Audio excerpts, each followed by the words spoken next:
Hey, this is Handonium, Brandon, whatever. Uh, these are some PlayStation games that I have. I saw a person doing a collection video recently, and I thought I love watching this stuff, and I've made it before, and I want to do it again. So here we are.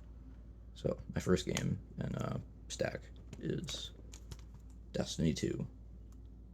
I regret buying it because it became free later, but I don't regret buying it because it was a lot of fun to play at release with friends. Now, I could have done that at any time, and to be fair, the content in it has changed significantly since release and through DLC. They've taken things out of it, which some people feel is a bad idea, but I say, um, you know, it is theirs to sculpt, and it is not for me to say what makes it good. Um, but that's just my opinion. I liked it with my friends. Um, they had a little bit of a prescriptive way of saying the way that I should play, and I followed it, which was not necessarily a good idea, but it is what it is. Also, another game, I'm going to open up the case and see if the disc matches, because usually they don't. We do have Destiny 2. Our next game,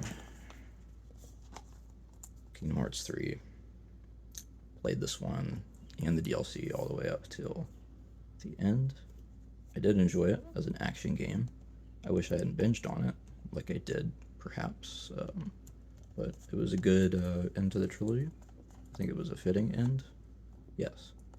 And I just want to echo something that a critic that I like, Stuart Jipp, said, which was people who like to watch stuff that's, for that's rated E10, play stuff that's rated E10. You can't be mad. You can't criticize a game for being earnest when you're willing to play something with this rating, because it is what it is, man. Like, so just appreciate it for what it is, which is a game with heart. It's got a lot of heart. Um, yeah, enough said. Next game in the stack. One of my few. No, I've got another one. One of my few steelbooks that I have. Actually, I should probably slide this out of the thing for more dramatic. So this was a pre-order. I was very excited to play it when it came out, and then Breath of the Wild came out, and I didn't care anymore. But, um, you know, Persona 5, good stuff. There's been conversations lately because it just came. It's coming to Game Pass eventually, or Xbox at least. Um, this is the one of the big three that I didn't finish, like 3, 4, 5, and I'm glad because the new version Royal came out, and I'd rather play that. But now that means I have to wait longer to play Strikers, and I'm like, I play some Warriors games from here from time to time, so I'd like to get to that. At any rate, what I played was fun, but play Royal instead, and now I have the Steelbook that nobody wants. Not that I'm trying to get rid of it. Steelbook that I wish I didn't have. I wish I had a different one. Anyway, our next game, and this one is a surprise round. I've got a PS3 game, Metal Gear Solid 4. This game gets maligned these days, and it's partially because it's not very easy to play it. You've got to have a PS3 emulator, or you got to play on a PS3, or maybe it's on PS Now though, but that's not preferable. Anyway, I really enjoyed it. I bought this for like $2. Actually, is the price on here?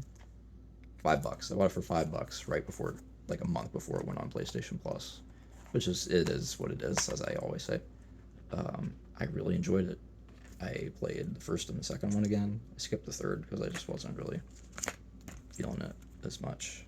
But this one, it was well worth the build up from the trilogy. Just the way that it ties things up, perfect. And then 5 comes and makes, makes it not so tidy. But that also, I can't control that. The game was fun, good gameplay. Good gunplay.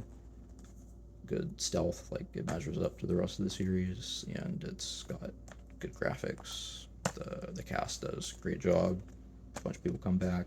It's just an all around good fourth in the series. Maybe don't. I wouldn't play 5 after that. That's hard to say. Because I played it and I enjoyed it, but it's a great one.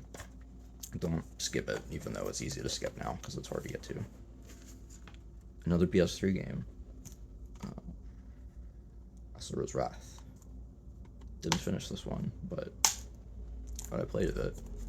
Fun little action game with lots of, it's like playing an anime cutscene. There's lots of build up. The gameplay, it's not super complicated. Kind of like not like Budokai, but it's a beat 'em up. Not my favorite genre, but I still enjoyed it. So take that for what it's worth. I haven't been checking the discs. I know it's not in here. Asura's Wrath isn't in here because that's still in my PS3. Yeah, and that's definitely Persona and Kingdom Hearts in those cases. So I'm not gonna bother. Next one, Horizon. Another one that I'm sure is coming to PlayStation Plus. I bought the DLC at some point, but I didn't finish this one either. I got like halfway through, and I saw like the scope of it and said, okay, I don't really need more of this right now though. And then I never came back to it. And then the sequel came out, and I installed this on my PC recently too, intending to get back to it. I booted it once and I haven't. So this is another one like Breath of the Wild just kind of killed my passion for it by doing the whole thing. Totally different design. This is like high fidelity, but that just charmed the pants off me because it's a Nintendo game. It's Japanese designed, and it's just the thing about that. The Legacy of Miyamoto. Sorry, was that loud enough? The Legacy of Miyamoto. Next one, I think I've played and installed once, Black Ops 3. Bought this specifically just to play zombies with my brother. It was definitely cheap, so, no skin off my back for having it. I never really played a lot of Call of Duty. I played Modern Warfare 2, not the story, I don't think, just like the multiplayer a lot. Put that one on Vita, Classified. Sorry about the shake. And I played some Advanced Warfare when that came out, and I was into the double jumping. My next game, very relevant, Infinite Warfare. I picked up because I thought the campaign looked cool, and then I still haven't played it. I think it was installed on my PS4 a long time ago, and it's fine. Like, I can't really motivate myself to play the new ones for some reason. Maybe someday I will, but it's gonna be after they're relevant. Next one, fully loaded, Red Dead Redemption 2. I have not really done the online, but the single player like blew me away when it came out, and then I felt bad because it was said like, oh, super crunch. This game got super crunched, so it's not ethical to like it a lot, but it did do quite a lot for a broad game that I appreciated as a critic, and so for that, like, it gets its Red Dead 2 gets its fair shake from me for sure. And there's so much in that. I got lost in the world. I didn't like 100% it. I thought maybe I'll come back to it someday. I guess I will someday, but like, I was just kind of overwhelmed, like just engrossed with it in a way that I hadn't been since like Breath of the Wild. Our next game, another Kojima, Death Stranding. This is I really liked the Stranding genre. If there's more games like this, I'll probably enjoy them too. So that's the simple answer, but I liked the whole. It did a good job of integrating the themes with the gameplay and the setting and the way that you engage with other players. It's self-aware in a way that a Kojima game is, but it does something different than Metal Gear. It's a lot of fun. Even if it looks a little bit dull, you should still give it a shot. And the acting is great as well. Next we've got, I think it's The Last of Us. one of those inverted cases.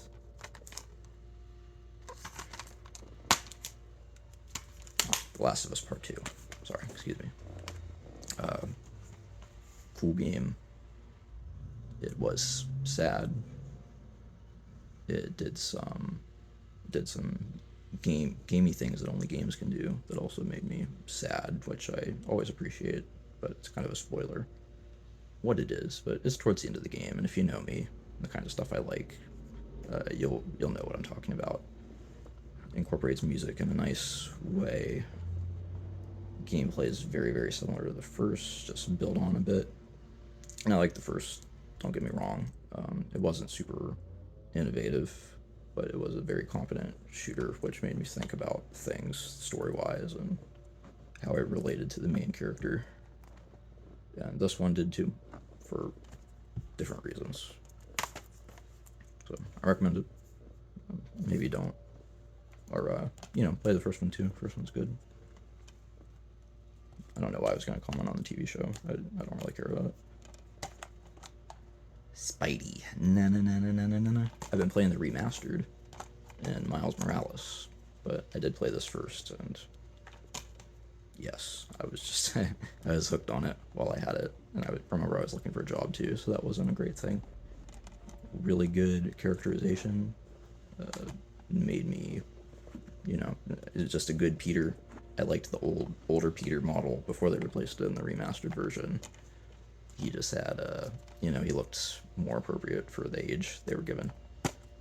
And, yeah, just very competent game. Got a little dull at the end just because it got easy, but playing through it again on a higher difficulty was a good experience when I played the remastered version.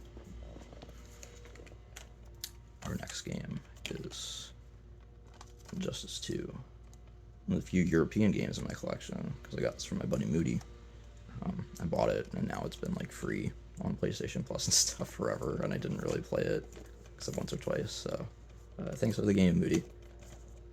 But yeah, someday I'll play more Injustice. I played all the Mortal Kombats recently and had a great time, so it's only a matter of, it's when, not if, I will get back to these.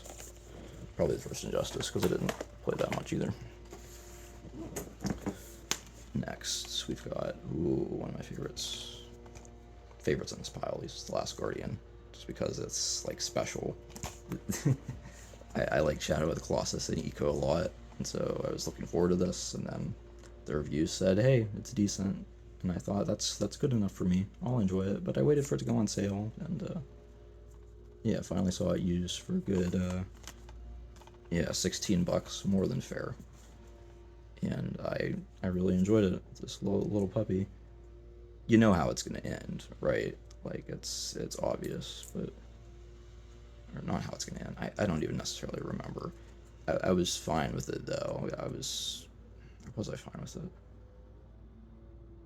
I was affected. I'll say this. And if you like Shadow of the Colossus or Eco, you should play this first, but you like this, I guarantee it. Sorry, I shook the camera again. Titanfall 2. It came out, heavily underrated. These days, probably a little overrated compared to some other things that come out, but it's still super fun. I know people who are still playing it. I would play it right now if somebody hit me up and said, hey, let's play some Titanfall. Because I got good with one or two of the Titans, but not all of them. There was a lot to dig into, and the single player was good. It was a cool little campaign. Me, someone who doesn't play a lot of shooter campaigns, as I said with Call of Duty earlier, the relationship that you get with this Titan, it's sweet. It's some Iron Giant kind of shit. So, yeah, like definitely check it out if you haven't played it. It's at this point like they've given it away, and maybe you've ignored it or thought, maybe someday. Like it is, like take this from a person who doesn't play a ton of these games. It's good. But another one of these games kind of that I have played a good amount. Some Doom. I like Doom. I like Doom Eternal, obviously. I mean original Doom. I like and I like Quake in this. This is more of that. I mean, it's like the modern thing. It's more like the 2016 Quake, whatever the last one was. But this just, adds more onto that. It is more eternal. Got probably some more replayability. The multiplayer is better. It's got a nice, cool, like asynchronous, not asynchronous, asymmetrical multiplayer thing that's 2-on-1 against the Doom guy, and being the Doom guy is, it's pretty fun. It's not quite there like multiplayer, the presence, but you're still there enough that against like two friends who really are getting frustrated with you, you can be expressive enough that you feel good, like it's fair. You're getting a fair victory, and you feel like you're taking down hell. And that's how I feel now, because I think I like inhaled some dust or something. I've been talking too much. My throat's sore. There's a little gnat flying too. Sorry, maybe I ate a gnat. Thanks for watching. I'm gonna make another one of these some other time, whether people like this or not. But if you did, let me know, and let me know what you liked, and if you want to hear more about any game in particular. Love to talk about games. It's my critical duty to share what I like, so that other people can see what I like over time, and if they get to know me, they can see what I've played and use that to gauge what they should play. So that's something I look for from others. I bid you adieu. Have a good day.